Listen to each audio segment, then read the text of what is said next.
Hi everyone, this is Kushal. Welcome to our YouTube channel Millet Magic. I am Dr. Sarla's husband and I am usually behind the cameras. But today I will be your voice too, as this is my favorite millet recipe. I am not much of a rice lover, but dum biryani became an exception ever since my post-graduation days at NIT Nagpur, where my Andhra friends used to literally drag me to eat biryani every other day. Now that I too have chosen millets as my staple grains, millet veg dum biryani has become my favorite dish, and here's the awesome recipe that we follow to make it at home. The ingredients are 2 carrots cut into long thin pieces, 2 teaspoons of ginger garlic paste, 2 medium onions finely chopped, around 20 beans cut into long pieces, around 20 florets of cauliflower, 1 cup of fresh green peas, 2 medium potatoes cut into cubes, 3 tomatoes cut into small pieces,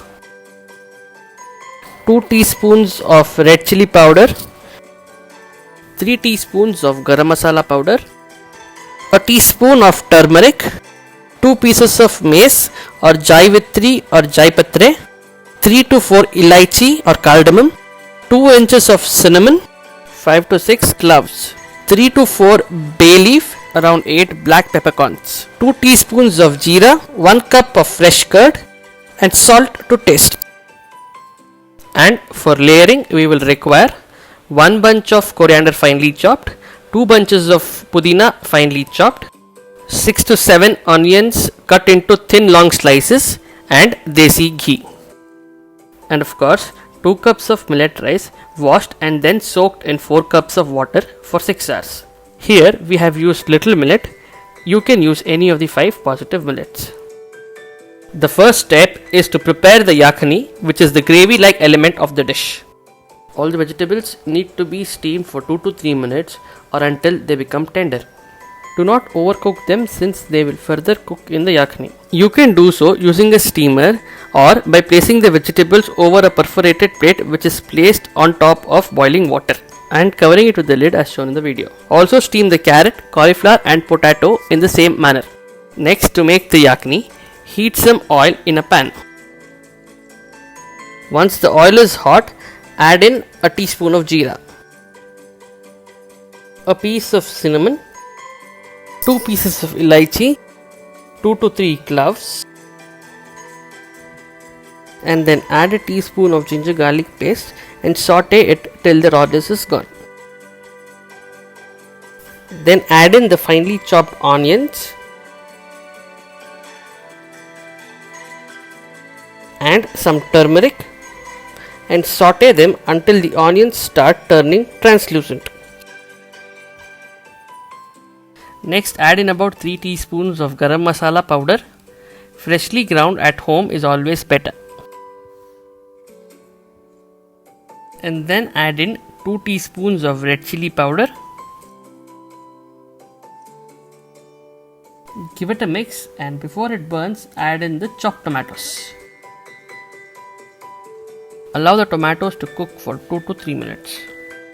And then beat 3 to 4 tablespoons of fresh curd and add it in.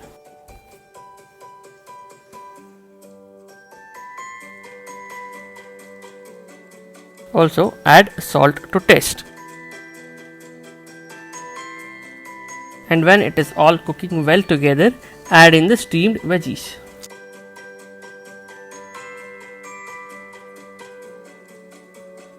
And cover it with the lid and allow it to simmer for a few minutes so that the vegetables absorb all the flavors. Make sure that the yakhni is not watery, or else it will completely soak the rice when we assemble the biryani. It shouldn't be too dry either, so as to not give any taste to the rice. So you can adjust the consistency by adding some water if necessary. It would be best to use the water used for steaming the vegetables. This way you don't lose out on any of the water soluble nutrients. At this stage, add a paste made by mixing 2 to 3 tablespoons of millet flour in little water, which will help to thicken the yakhni.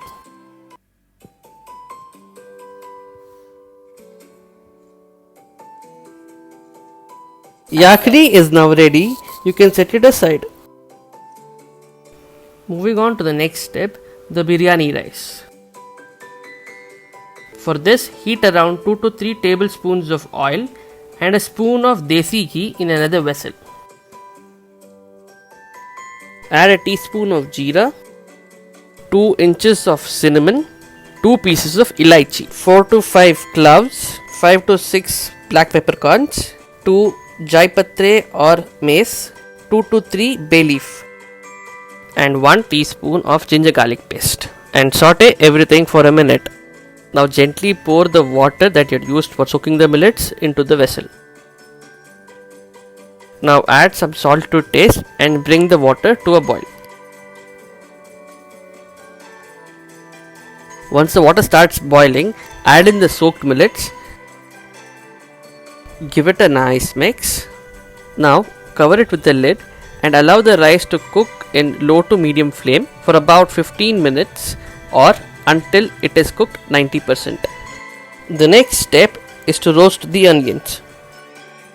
For this, take a thick bottom kadai and heat 2 tablespoons of oil in it. And now add all the sliced onions into it and start roasting.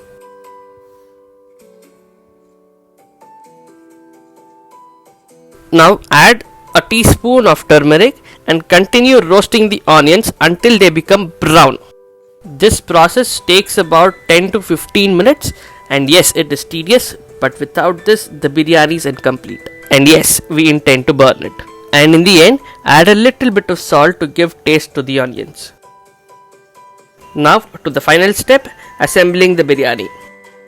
For this, take half of the yakni into another vessel such that the remaining yakni becomes the bottom layer of your biryani. Now evenly spread half of the rice to make the second layer of your biryani.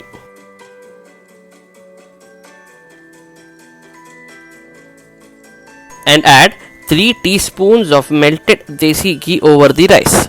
Generously add pudina and coriander for your next layer.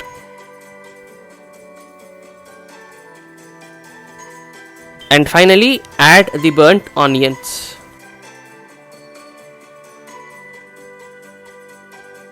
Now repeat all the steps to form the second set of layers of your biryani. Here we have made only 2 set of layers, but you can make any number of layers that you want.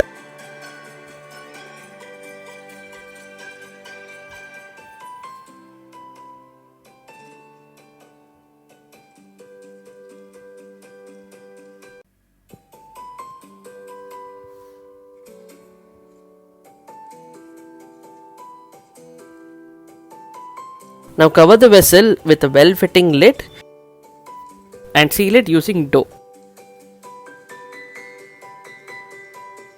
We have used wheat flour bought specifically for this purpose.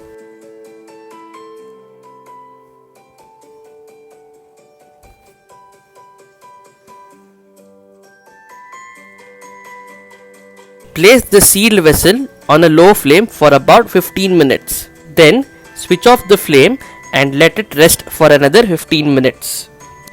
This is the process of dum, where the cooking of biryani is completed in a sealed vessel by the hot air inside it. After 30 minutes, slowly open the seal and open the lid.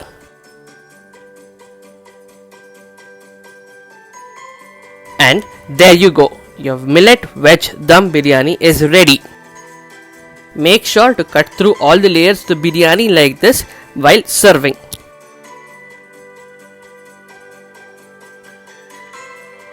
And enjoy the millet dum biryani with some raita. I'm sure it doesn't get better than this. Please do subscribe to our channel Millet Magic for more such healthy and tasty millet recipes. Also, don't forget to press the bell icon so that you can get a notification as soon as we post any of our videos. We'll be back next week with millet vegetable upma recipe. Until then, happy cooking!